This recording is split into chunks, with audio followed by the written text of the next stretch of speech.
Hey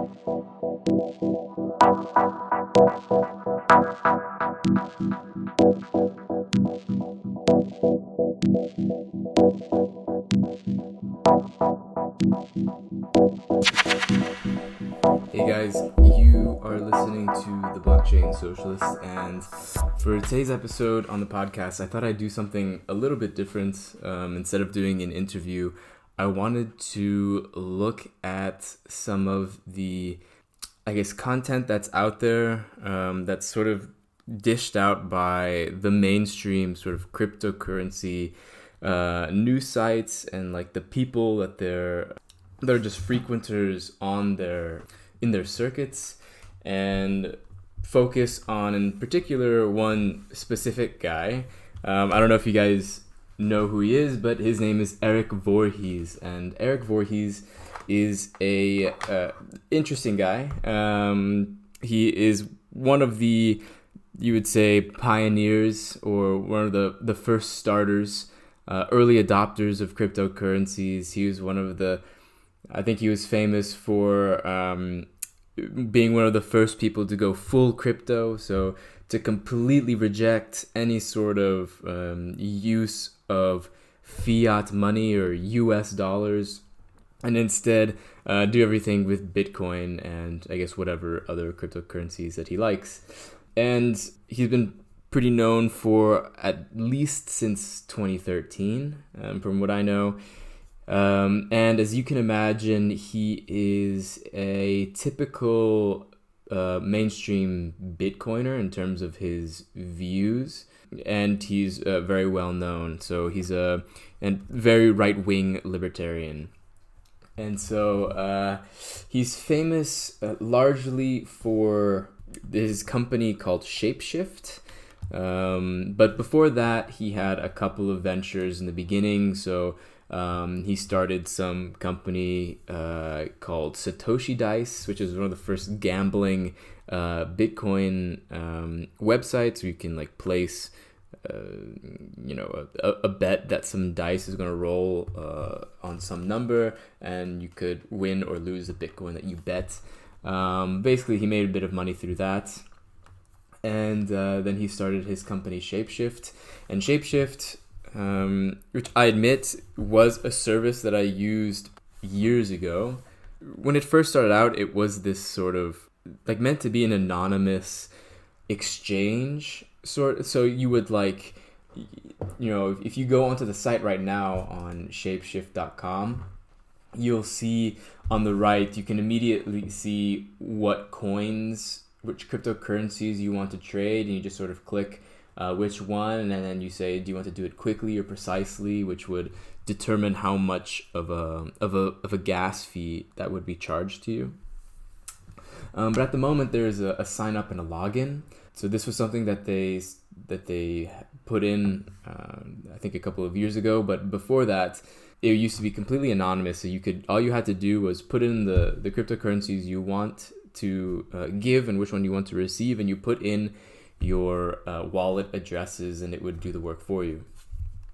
And the reason, big part, I remember he was, wanting this service was because he's a very, principled sort of libertarian, in that he's one of those people that's very obsessed with privacy, or he was at least until, I guess, eventually he realized that he could not support his business without complying to states' laws, which were at the time, a couple of years ago, changing to force people to, or force exchanges to have to keep information, particularly cryptocurrency exchanges. So he changed on his principles in order to keep his business afloat. As much as he will say that he doesn't like the state, he adheres to it in order to keep making a profit. Another thing that might be interesting to know is that he became, or he didn't become, but he had a slightly viral tweet where Bernie Sanders said billionaires should not exist, which got, very big at the time. This was during his campaign. And then Erik Voorhees did a retweet saying the state should not exist, and a bunch of people went wild for that, Bitcoiners especially. So right now, ShapeShift is it's basically like a normal exchange at this point. With it just has a slightly different UI than most other ones. But I think it's interesting to note that back in 2016, it actually suffered from some pretty big hacks. So according to Wikipedia, at least, they lost 469 Bitcoin, 1,900 Litecoin, and 5,800 Ethereum, or Ether. So they lost quite a bit of money during that hack, and so they had to shut down and figure their stuff out. And as well as in 2018, there's an investigation by the Wall Street Journal saying that ShapeShift had helped process over $9 million in funds that were related to criminal activities over a 2-year period. So that's something that is expected to happen in this type of platform. If you're going for anonymity, then obviously there's going to be criminal activities. I'm not a narc, but it's something that I think if you're owning this company, then you're going to get these type of criticisms, obviously, and they're just bound to happen. And you can't really control the types of criminal activities that are going to happen. I think there's a difference between using some cryptocurrency to buy some weed versus some other much shadier stuff. But so what I wanted to do is talk a bit about Erik Voorhees and get into the mind of Erik, because I think he's a perfect example of sort of the mainstream thought in cryptocurrency world, and would be interesting to break that down a little bit. So I wanted to go through a couple of different videos that he's been a part of. So ending with the interview that he did on during Consensus Distributed, hosted by Coindesk. So if you don't know, Coindesk is a very mainstream cryptocurrency newspaper, or online journal, I should say. So they release articles quite regularly, and they're pretty popular for keeping up with the news. But so every year they help host a large conference where all the big wigs of cryptocurrency world come together in New York City, and it's sort of like a 3 or 4 day conference where everyone shows off their different projects. You got people from like really the corporate world, big corporate, the big banks, people, JP Morgan, all these different players that, not too long ago said that cryptocurrency was, something they didn't want to mess around with, but then turns out they're actually trading. It's pretty common. Or that their CEO says that they don't like cryptocurrency, but then, they have several speakers that talk about cryptocurrency quite often. And then you also have sort of the really crazy libertarians that were there. And I say this because I went there a few years ago, back when things were, pre-corona, and things were looking up for the cryptocurrency world. So it was an interesting conference to be in, especially considering my political views and thoughts on cryptocurrency, and sort of experiencing what other people's were, which really turned out to be sort of the mainstream internet talk as well, which was pretty common, and it was really interesting experience to see in real life. But anyways, since this year they couldn't do the conference, they did an online version where they just did different panels and interviews. And so Erik Voorhees had one where he talks about the future of wealth, and he has some pretty interesting thoughts that I want to go through and just sort of break down sort of the inconsistencies and the contradictions of not only his thoughts, but also just right-wing libertarianism in general.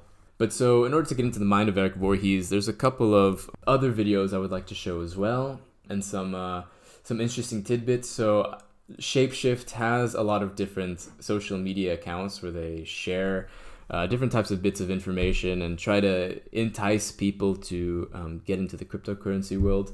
So I think this was a really interesting read because there's this article on Medium called 9 Best Books for Crypto Beginners, which was published by ShapeShift July 19th in 2019. But so they go through these books that are recommended by the CEO, Erik Voorhees. And if you can, I could just go through the titles and the authors, and you'll kind of understand the type of guy he is. So the first one is Digital Gold by Nathaniel Popper. The second one is What Has Government Done to Our Money by Murray Rothbard. The third one, Bitcoin Standard by Saifedean Ammous. The Social Singularity by Max Borders. How Money Got Free by Brian Patrick Aha. The Law by Frederic Bastiat. Mastering Bitcoin by Andreas Antonopoulos. The Bitcoin White Paper, and Bitcoin Millionaires by Ben Mesrich. So as you can tell by these recommendations, they got some pretty far right wingers on this, especially Murray Rothbard. I mean, he is sort of even more extreme Austrian economist than Friedrich Hayek. Saifedean Ammous is a very well-known right-winger libertarian, complete faith in markets and wants to go. I mean, I think ideally if Bitcoin didn't exist, he would say that similar to Rothbard, that money should go back to the gold standard. Andreas Antonopoulos is just sort of a very famous guy throughout the industry, and he is surprisingly actually not that right wing. He's more of I guess he posits himself as more of the technical guy. I think he would be an interesting guy to talk to. He's not a complete chud like a lot of the other guys out there. So it's interesting to see him included in there as well as sort of an apolitical recommendation, I think. But so this sort of gives you the idea of where this guy's thinking is.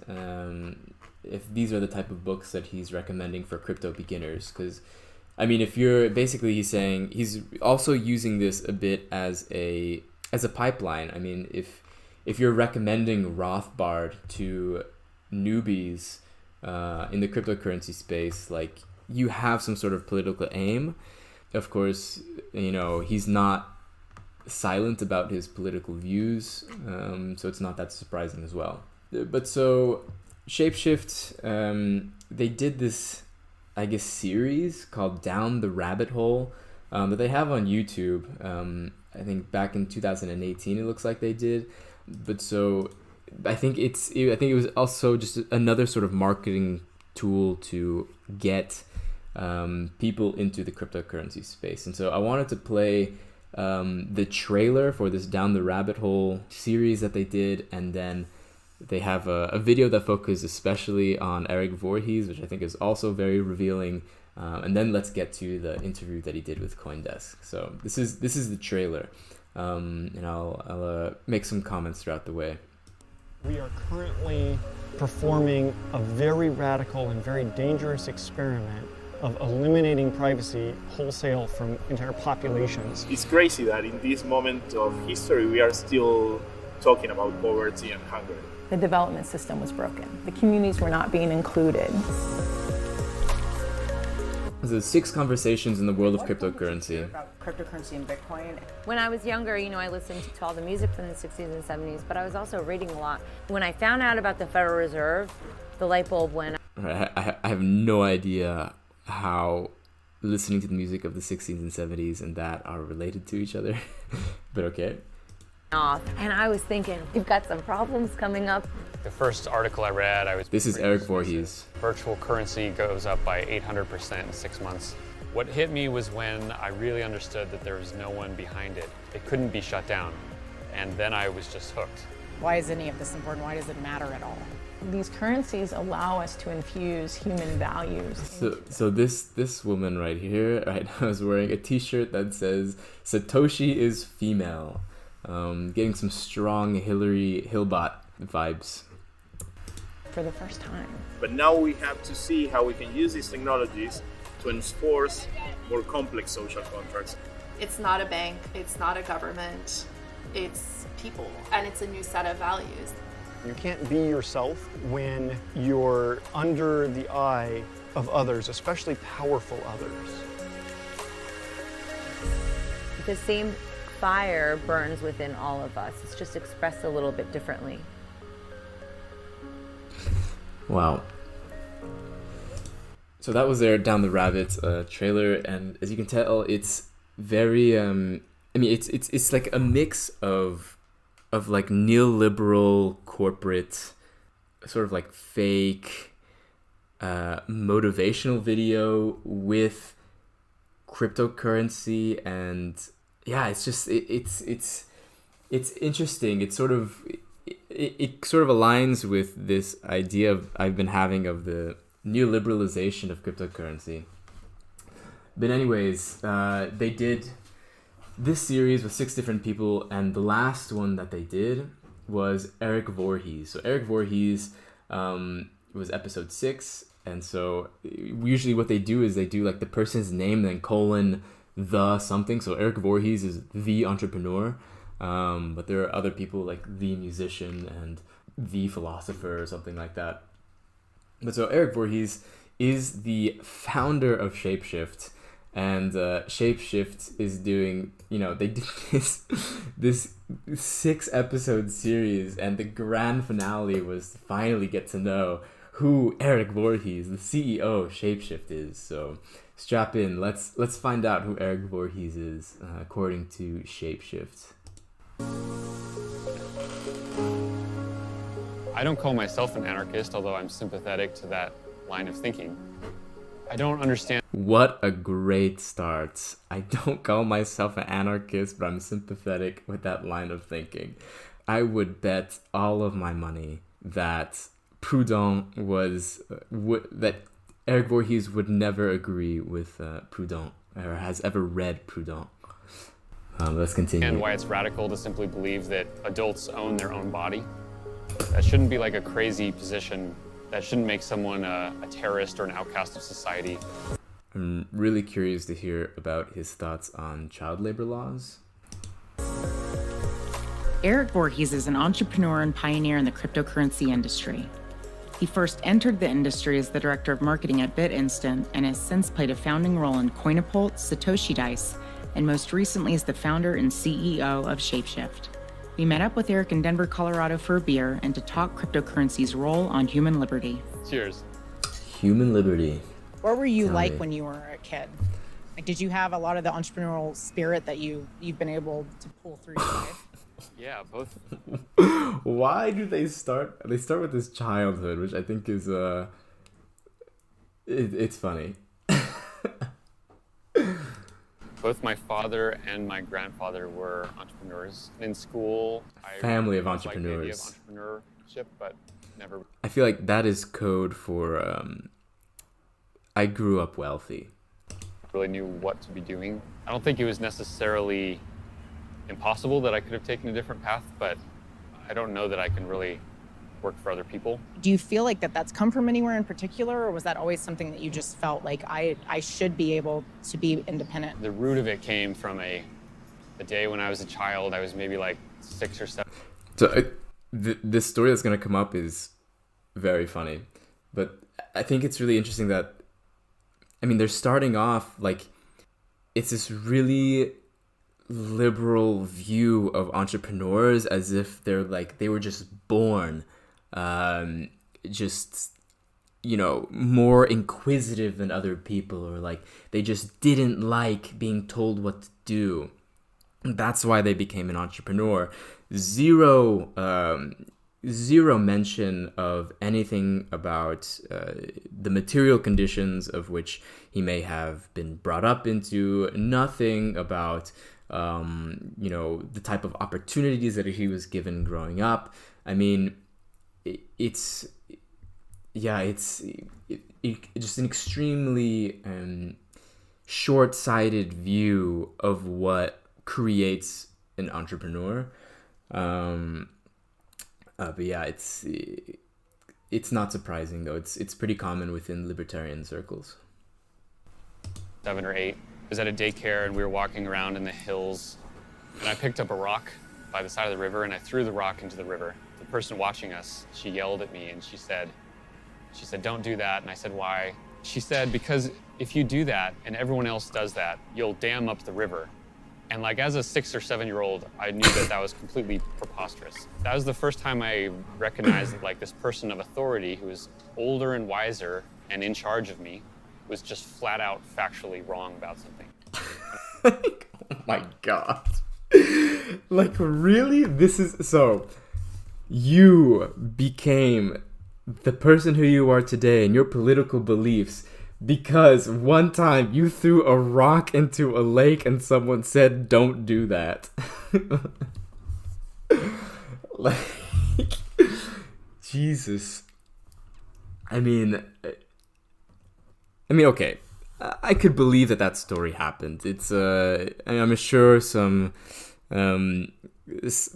older woman who was just like worried, like overly worried about kids or something, probably told him not to do that.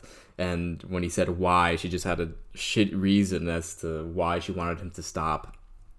But I mean, this is so like, how is that the story that you go with? I mean, how is that what determines your political beliefs, or like the beginning of your political beliefs? I mean, it's just it's incredible. I mean, wow. It's gotta have a really nice life if that's what did it. When I realized that just because someone is in a position of authority doesn't mean they're right. There were times before you That's were running true. your businesses that you were working for other people, and it was mostly when you had moved out of the United States. So what was the reasoning for doing that? After college, I moved to Dubai, and moved there largely because Dubai. A, it had no taxes, and B, people Because of no taxes. came to build businesses and earn money and, you know, find a life for themselves. People To build businesses and find money and no taxes. Wow. I mean, you tell this guy he's very principled. It seems like I think what he says, he really does believe in, actually. It is just quite silly. I mean, Dubai is not a cheap place to just move to after college. Like, there is a huge hole in this story, and you know, maybe because he comes from a family of entrepreneurs, he had you know, this drive, or he had his own small business or something in which he saved up money to do that right after college. Otherwise, I find this so hard to believe that he didn't have some sort of like material help to do that. You know, or he's totally fine with taking huge risks. I don't know. But yeah, I think it's also very telling that because of no taxes, I mean, if the people, I mean, not even the people, like the things that move to places with no taxes are corporations, like not people, you know. But I guess if you are so extremely principled and really do have this hatred for or distaste for the state collecting your taxes, then I guess it's for them a totally reasonable thing to do. Even though taxes pay for roads and everything else, but let's not get into that. People, rich and poor from every country in the world. Rich and poor. Didn't hit Dubai. You mean like the later. slave labor So Dubai there's this uses? weird period where you still had a boom going on in Dubai, but the rest of the world was falling apart. This like sense that it shook out of me that like maybe the West isn't leading the world in every way. You know, I'm here in this place that seems to be fine. That's also very interesting, the way he says the West isn't leading the world in everything. Due to his experience in Dubai, I mean, I would not be surprised if he was one of those guys on Twitter obsessed with how good the West is. But I guess after living in somewhere else, not the West, you begin to realize that maybe it's not all cut out to be what it says it is. and the U.S. is falling apart, Europe's falling apart. This is a I think recession. that helped shake me out of this U.S.-centric worldview that most Americans suffer from. What was that next move? Because it looks like you kind of pivoted a little bit what you wanted to do for your life. I felt this really, I think, it shows the transition from American libertarian to world libertarian, which is probably even scarier in certain ways. Whatever I was doing professionally, I wanted also to be doing something that would make a difference in the world. And I cared most about human liberty. While I was still in Dubai, I listened to Peter Schiff Human a lot. liberty. He had a podcast, and it was through him that I learned about Austrian economics.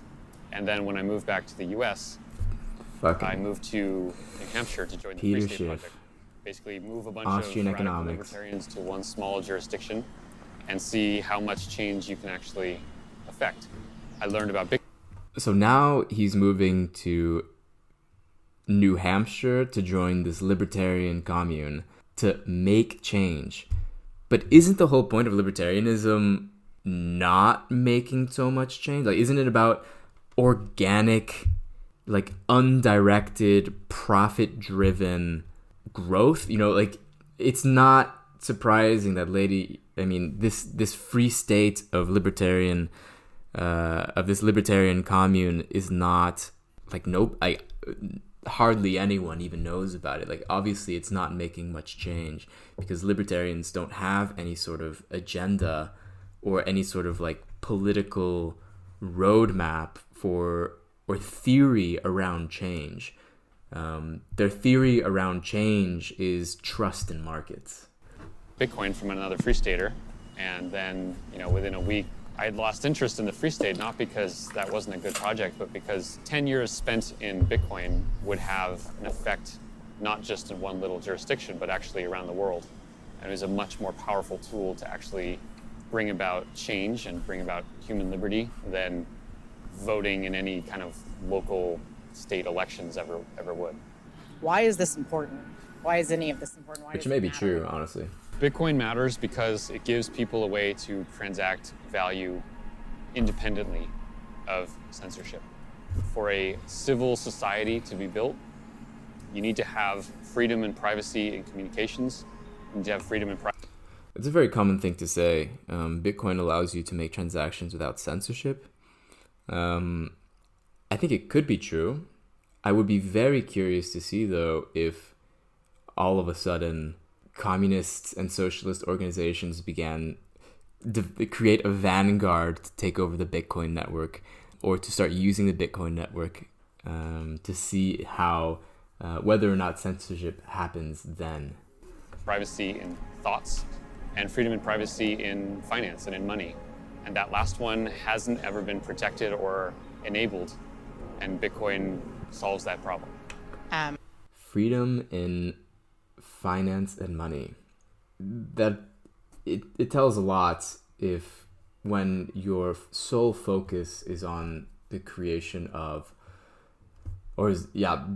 having freedom through money. I mean, it's again a part of that libertarian playbook and the belief that this sort of fetishization of money needing to be free, but not really describing what that means and not really thinking about what type of effects that has on the people around you. If part of the reason that we have financial regulations is partially to tamp down the worst side effects of unfettered capitalism and freedom of money. And I'm not saying I'm pro regulation of money or whatever, but if you do a little bit of analysis, that's part of the reason why they do it. But what libertarians and Erik mean when they say this is basically I want to use my money to create the world that I want to see, and this is ultimately extremely undemocratic. This is a belief that people who don't have money should not be free. He doesn't mention that workers should be free, that people should be free. He's saying that money should be free, that money should direct what actions and what resources we use and just give us direction in general, which I think is very obviously very flawed type of view, and not very thorough analysis, and doesn't really just take into account the working class.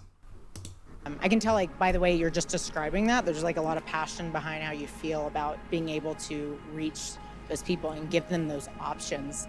Can you talk a little bit more about how that actually emotionally makes you feel? This music that was killing me. Being so emotional. I've tried to develop my character to have the right attributes in the same way that I think money should have good attributes. I develop my character to have the right attributes, like I want money to have the right attributes. Man, you're not money, you're a human. Oh. Honesty and humility and sincerity. If I become an old person someday and look back on my life, if I have any effect on like helping those people, that would be immensely rewarding. Because Beautiful. Ultimately, like when you're an old person, what are you going to care about? Are you going to care that like your quarters were a little more profitable? Or are you going to care about the influence that you had? Which is, wow. This type of view, I feel like, is also super common just amongst the extremely wealthy as well. I mean, I think there's a certain amount of wealth that you reach where, I mean, yeah, do you care that you made a little bit more money? Like, probably not. But that doesn't mean that you are just going to give up on making more money. Capitalism always incentivizes the maximization of profit. That's its purpose, and using that motivation to create goods. So I mean, there's sort of like this entrepreneur nirvana or like ego death, where you pretend, or maybe not even pretend, but I mean, you say that you don't care about the amount of money you make, and you really care about the people that you save, and that could be a couple of reasons why maybe it's just a greenwashing attempt, or maybe they do actually believe it. But I mean, look at any example of retired billionaires. I mean, Bill Gates. He made all of his money in Microsoft, and since he left, I doubt he's tinkered with the computer since then. I mean, now he's focused on his foundation, but at the same time, he gets all of this free positive press for all the work that people think that he's doing.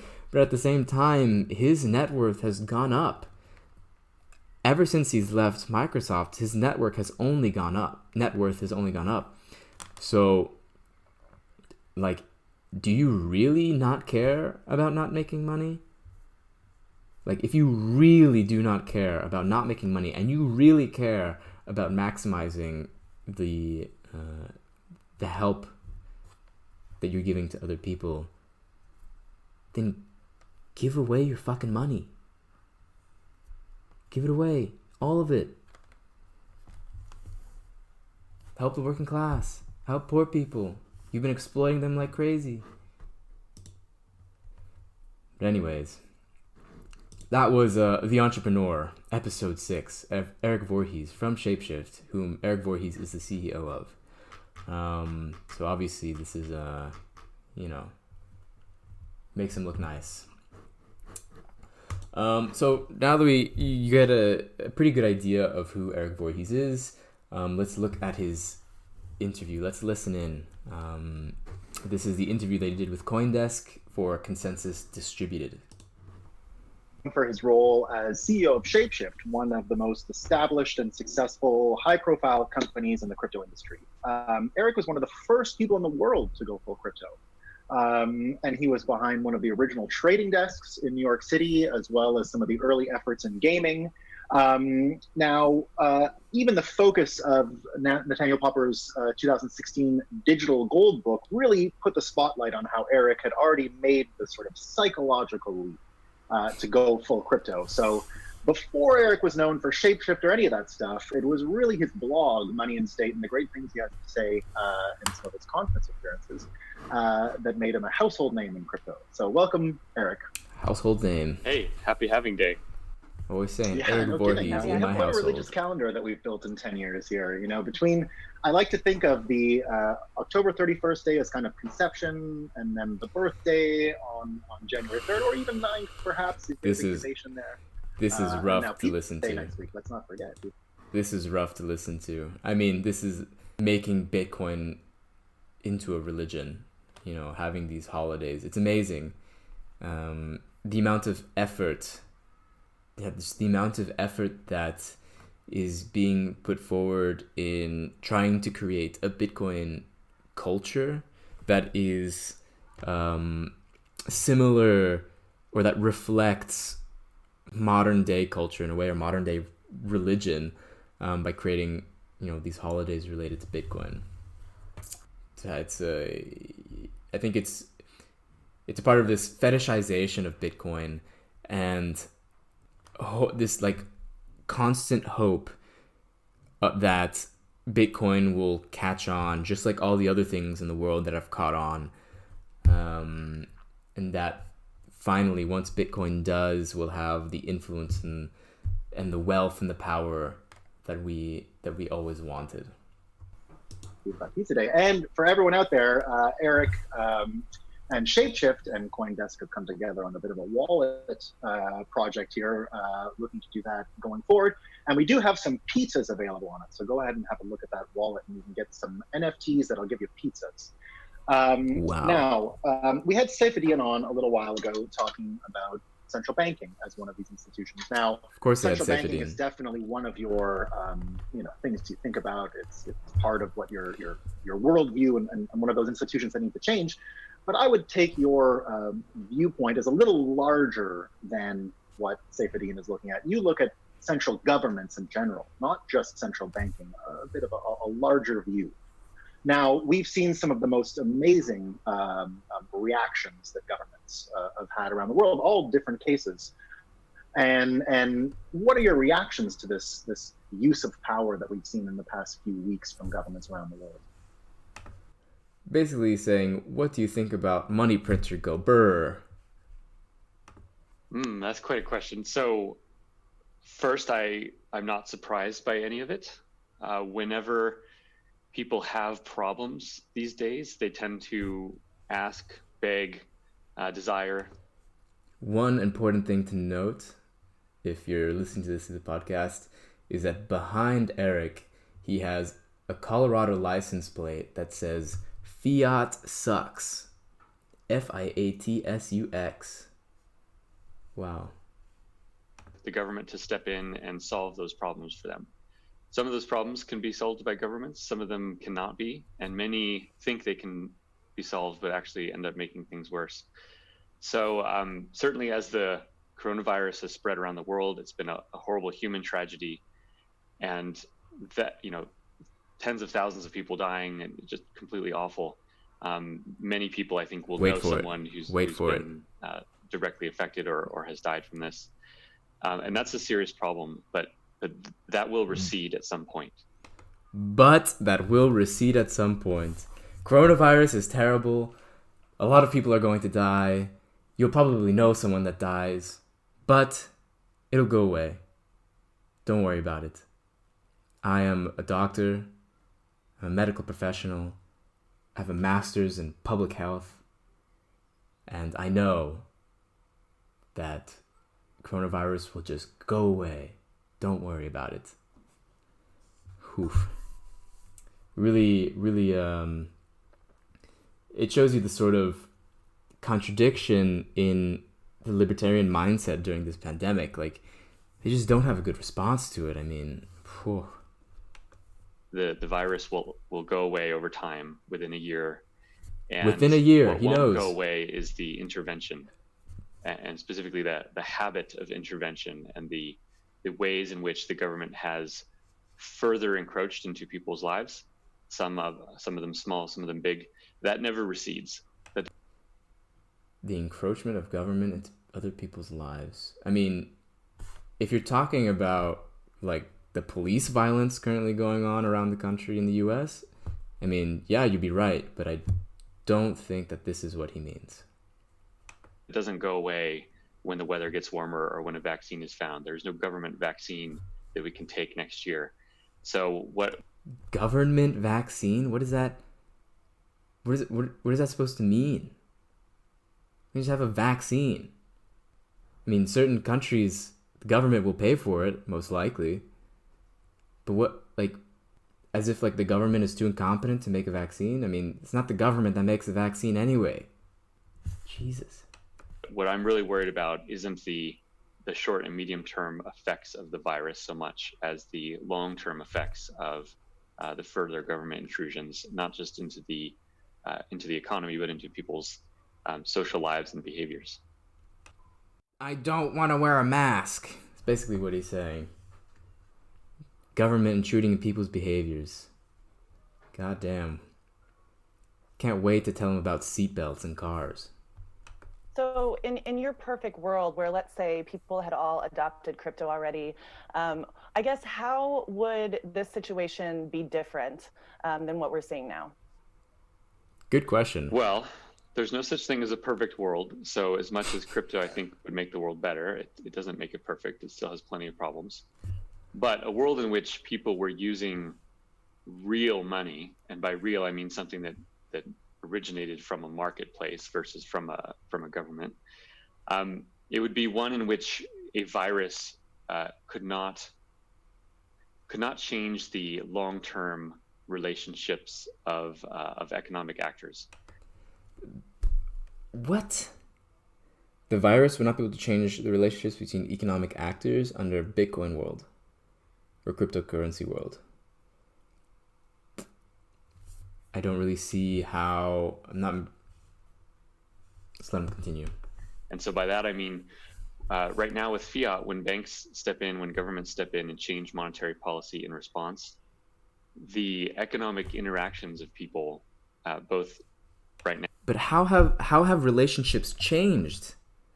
Wasn't his argument has been that governments have continued to perform the same actions as they did before in the past, like during the recession, that monetary policy keeps printing.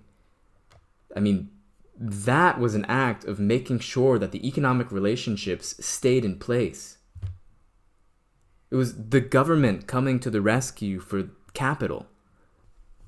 Now and over the coming years will be drastically affected by that activity.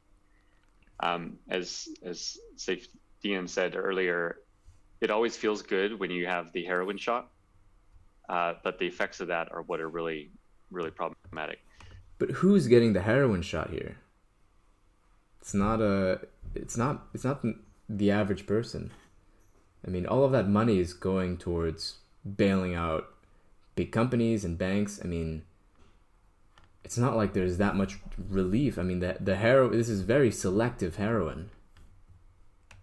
So in a world where people were using real money, market-based money, marketplace would be less influenced by governments who are. The market would be less influenced by government. I mean, this is very classic, repeated over and over again libertarian sort of mantra. It's taken sort of classical economics to its extreme and almost very literal, the sense that the invisible hand of the free market will keep us safe. Are quick to jump into complex systems that they don't understand well and cannot affect nearly as beneficially as they believed in. I mean, do you think that, well, I guess so with Bitcoin or, broader cryptocurrency maybe, the same could be sort of said, is that we have a system that maybe not all the actors who are able to make some sort of decisions understand how nuanced and complicated the world is. I guess how would you respond to that? Well, with Bitcoin, it removes the ability of humans to change the monetary policy. And ultimately that's good, in the same way that we don't have the ability to affect mathematics. But like he's just saying that it's good as if it's a fact, but it's still not really clear why that would necessarily be a good thing under capitalism. I mean, we did have the gold standard. I mean, governments at a certain point just held gold, and that was a market-based commodity to handle money between different sovereign nations, and that failed. It didn't work out so well. Like, if you do any bit of reading in history on the gold standard, it didn't work out. That's why we changed. When we get scared about a virus, we don't have the ability to affect gravity or the changing of the seasons or how the planets orbit the sun. No shit. We don't have an ability to change any of that stuff. When How we is get that scared of related? virus. How is that related? And something as crucial as money, which is the most important good in the society, is how humans interact day to day with each other. Most important good in the entire society. I don't know. I mean, like, food is a pretty important good, or water is pretty important. I mean, I'd rather be stuck on an island filled with food than an island filled with money. That kind of thing should not be within the purview of any small group of people to unilaterally change. I think it will be very clear in the future, 5 years, 10 years, 20 years in the future, that a group of central bankers deciding what the price of money should be will appear very, very foolish indeed. And in Bitcoin, that power is removed from people. And that's why ultimately it will be much more trustworthy over time, and is why ultimately it will retain its value far better. I think it's really interesting. There are a lot of Bitcoiners and cryptocurrency mainstreamers and almost billionaires like Erik Voorhees. They tend to have this view that it's a good thing that people aren't involved. It's a good thing that the computers are doing it for us. But why? I mean, it's. I feel like it stems from this very anti-democratic belief, just this lack of belief in other humans except for themselves as an individual. Like, if basically it's this conclusion that, well, if the rules were just set and always the same and rigid, this hierarchy in reality, then, and that it's only held by something that other humans can't change, or that basically it's saying that there are no externalities that I cannot prevent from changing the rules. That way I can understand these rules and benefit myself in the long run. It's having a lot of confidence in yourself, I guess, and not a lot of confidence in other people, which turns into a sort of distaste of democracy, I think. Over time. So the economist Joshua Gans, who spoke at Consensus last year, has weighed in on the recent inflation risks in America. And he said, whoa. Certainly 3 trillion, I guess it was printed, maybe more. Not even sure where we're at right now. No one is, I guess. A bunch of trillions were printed. And we're rounding to the trillion now, which is trillions. Rounding to the trillion now. A lot of money. Trillions. But what he said was, look, in a scenario like this, where things are already so imbalanced unnaturally, so demand was evaporated by everyone staying at home. And he said, this is the one circumstance where you can actually get away with printing money. It's free money because demand is so low, so you're not putting anything out of balance, right? So his theory was, when you print money and demand stays the same, you're out of balance. So now maybe he's right. I mean, this stuff is really complicated. I don't think any of us can really have that vantage point, understand how complex a lot of this stuff is. But let's say he is right this time. Let's say it was free money, demand was so low and was okay. In your worldview, in your predictions, do you see this becoming a habit of governments, that now that the Pandora's box is open, we can start solving any one of our problems, and perhaps that imbalance will... The premise of this entire question, though, is as if the government doesn't do it already, which I'm sure, I mean, even Erik Voorhees would agree with me on this one. The U.S. government seems to always have enough money for the military. It always seems to have enough money for the police. It always seems to have enough money for all of the things that are sort of the worst things about the economy and about the U.S. in general. It always seems to have money for, but it doesn't seem to have money for social welfare programs or programs that help the middle class, the working class, and the poor. So I mean the premise of this is kind of silly, because it's not like the government has a habit of spending too much money on healthcare. That is not a thing that happens at all. So it's really, they've already built this narrative that, you know, the U.S. government is just wild with their spending, which is, I mean, you can say it.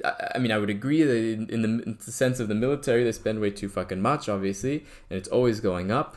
But, you know, at any moment, I mean, I think that they're just completely terrified if a socialist comes to office, or someone more progressive, actually. I mean, just anyone who would propose any sort of program, it already gives them this, like, base and this emotion of just being like, what the fuck? No, we need to curb our spending. We need to be frugal. When in reality, the U.S. monetary system doesn't work the same way as, you know, your fucking personal finance. The government is the one that makes the money. At any moment in time, if it wanted to, it could pay off all of the debt it currently owes, because it prints the money. Therefore, it can print money just for the act of not having debt anymore if it wanted to. I mean, the US is such a hegemonic power that it could do that if it wanted to, but it doesn't, because that would not benefit the interests of capital within the country. We'll find our way to that imbalance. Yeah, I mean, certainly the Pandora's box opened in the last crisis in 2008. That's when really this idea of print money and call it something like quantitative easing was floated, was debated a lot back then, but ultimately they went ahead with it, and the bad consequences of that haven't really appeared yet. So advocates of that kind of policy can continue to advocate it. And so this time, when the crisis hit, I mean, I think we'd probably agree with Erik that you know, how the 2008 financial crisis was handled was not good. I mean, the wealthier got even more wealthy, and the poor got more poor, and have not reached the same levels of wealth as pre the crisis. So the problem, I don't think, is just specifically the fact that money was added to the economy. It was how it was added to the economy. It was given to giant corporations. It was given to bail out big banks, too big to fail companies. The government took over a couple of different companies and then did nothing with it. They just sold back their shares back to the shareholders and didn't do anything with it. So this obsession with quantitative easing and money printing is just, it's such a shallow analysis of what happened in the entirety of that crisis. I mean, it's so much more than just, oh, they printed money and then they shit the bed. No, it's like they gave the money to the worst fucking people to give it to. You know, I'm no expert in how to recover an economy from a recession, obviously, but I mean, I'm sure there are better ways than what the U.S. government did. I mean, you look at Iceland, they like imprisoned all of those bankers, and like now they're doing fucking great. There's so many other ways to think about this. I mean, what if instead the government just like gave money to working class people or people who were suffering? Would that have been better? I don't know for sure, but I would bet yes. I would bet money that yes. There wasn't even any debate about whether people should print money, whether the government should print money, or whether that would help anyone. All major economists, all politicians, everyone on Wall Street, and certainly much or most of the business community, all agreed that we should print money immediately. It was just a question of whether it's 500 billion or 2 trillion, and ultimately they decided, let's do both. Let's do 2.5, 3, or 4 trillion. It's just preposterous. Printing money does not print wealth. He doesn't mention at all who was receiving that money. Like, that's a huge factor in this. It does not print wealth. It simply rearranges how wealth works in society. And what you're doing is you're essentially taking wealth from the future and you're giving it to people today. And of course, people today, when you print that money, will feel good about that. The damage is distributed over time, and the damage can be very pernicious and very severe. There isn't just like a set amount of money in the entire world, and that if you take it now, then you won't have it for later. Like, this isn't a personal savings account. That's not how this works. And to that person who said that, I think he could make that argument if there was any plausible suggestion that the money would be destroyed after the crisis recedes. If the balance sheet of the Federal Reserve actually went back to something normal after this, at least he could make that argument. I would still take other issues with it, but he could make that argument. But all of us know that the Fed's balance sheet will not return to anything normal. Indeed, it did not after the 2008 financial crisis. But don't forget, this is not they did not borrow money this time. They printed money. There is a difference, and it's important difference. Right. Right. Borrowing is more honest. Printing is just I mean, what is more or less honest? I mean, the job of the Federal Reserve is to print money. That's what it's meant to do. So, I mean, it's a bit more complicated than that. Printing is just stealing. I mean, when you print money, you are stealing purchasing power from all the people that hold money today and in the future. It is just theft. A pretty big pre-mine. It's a big pre-mine. It's a pre-mine. I love how they can only relate to the world through cryptocurrency terminology, which is not stated up front in the white paper. So it's more like a pre-mine that can happen at any time, ongoing, with no one clear on when it will occur or how big it will be. It's just theft. So I want to shift gears just a little bit. I just want to talk about ShapeShift a bit. Are you guys planning any big cool things at ShapeShift coming up? Yeah, people always like to ask this, and I want to tell them what the big cool things are, but we can't do that yet. We can't tell people what we have coming down the pipeline. You tease, Eric. We have our mobile app coming out very soon. So I think people can get excited about that. And ultimately, I think people heard recently that we acquired Portis. So Portis is basically a beautiful way to get self-custody in an experience that is as easy as logging into any website. With an email and a password, you can have a self-custody wallet. And so we have big plans with that technology in the ShapeShift platform and around the ecosystem. Has your ideas about how cryptocurrency and blockchain will work with the everyday user, has that shifted since you've been at ShapeShift? So again, as Nolan mentioned, pretty anti-state, one of the first people to go all crypto, but we have seen the regulators sort of catch up and have to put different rules onto you guys at ShapeShift, and you've had to deal with some of that. So has that changed your view of how cryptocurrency will take over the world or be used by the everyday person? No, it hasn't. I mean, I have to say that I'm thankful that the governments of the world have not realized as quickly as I feared they might how existential of a threat Bitcoin and cryptocurrencies were to fiat. This guy's you gotta be pretty you have a lot of anxiety if you're thinking that. I mean, maybe the reality is just that it doesn't go against their actual interest. I mean, is that not something that you consider? I mean, it's not really, Bitcoin is really not competing with the US dollar in any sort of significant way. So I mean, that's one, and two, I mean, you cannot be. It's hard for me to think that the interests of the government and the capitalists of the country is not aligned. I mean, depending on how you understand how the U.S. government works, by and large, the people who work in the government are funded through capitalists. I mean, they're funded through big business, they're funded through or individual billionaires.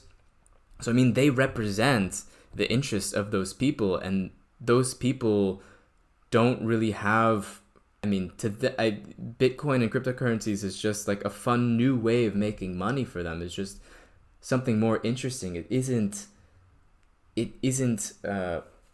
fighting against them. I mean, it's using this sort of fake division that of the world of being government versus entrepreneurs, essentially, government versus people. I mean, they think, so it stems from this very flawed view. I think there is a combination of hubris and economic illiteracy, which prevent banks, the financial establishment, and government from really understanding what is playing out over the next couple decades. And that is that fiat currencies that are based on... I think he has this view, a lot of Bitcoiners do, that there's this direct competition between Bitcoin and cryptocurrency and the government. When in reality, what history has shown is that neoliberal capitalism has been very good at co-opting any sort of rebellion, any sort of like attempt at changing the system becomes commodified. It turns into like t-shirts and like, goods, and like, or becomes into more services that now JP Morgan can offer. So it's not like, this view is just very black and white, and it's a lack of understanding of history, I think, and how changes have happened throughout history before. Politicians' wishes will tend to go away over time, and real market-based money that is very effective in the digital age will take over. And this won't happen overnight. It will happen at the margins over time. And just take over. My daughter and certainly her daughter will grow up in a world in which they actually get to use real market-based money, and this will be a great thing.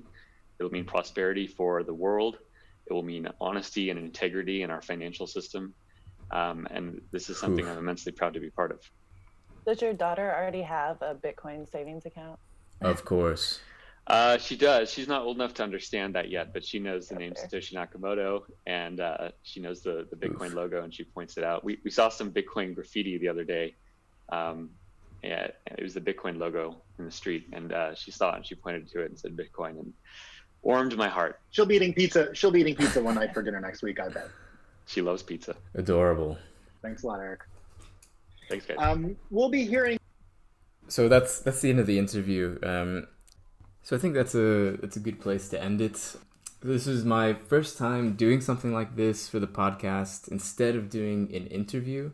I hope it helped. I hope it helped you think about what sort of the line of thinking is, or the logic in the sort of mainstream cryptocurrency discourse. Not that, I hope this doesn't come off as that this is everyone, but this is really just a subset of specific people who are actually quite prominent in the cryptocurrency space, who have this, value proposition for cryptocurrency and for blockchain in general, which I think most of my listeners probably do not agree with. But I think we can offer alternatives, but in order to offer those alternatives, we need to understand what the other threads are playing in the space at the same time, because I think it helps us think about our own propositions and our own alternatives should we use something like cryptocurrency or blockchain. So I hope it was helpful. Let me know what you think. If you have any tips or if you want to give some feedback, my messages are usually open, or, call me out in public, why not?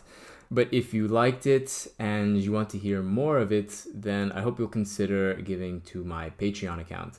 Right now, you can either give $3, $6, or $10 a month to support. It helps me pay for all of the different hosting services that I need to pay for the podcast and for my website.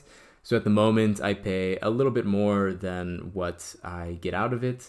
So any amount really helps. And if you do pay, you get some secret access to, or some special access on the Crypto Leftist Discord, as well as the occasional Patreon only content, of which I'm hoping to make more of. At the moment, I'm trying to make as much content available to as many people as possible. But in the future, I will likely make more content which is Patreon exclusive, or exclusive to people who help me financially or help me in other ways with this project. So I hope you guys enjoyed, and talk to you guys next time.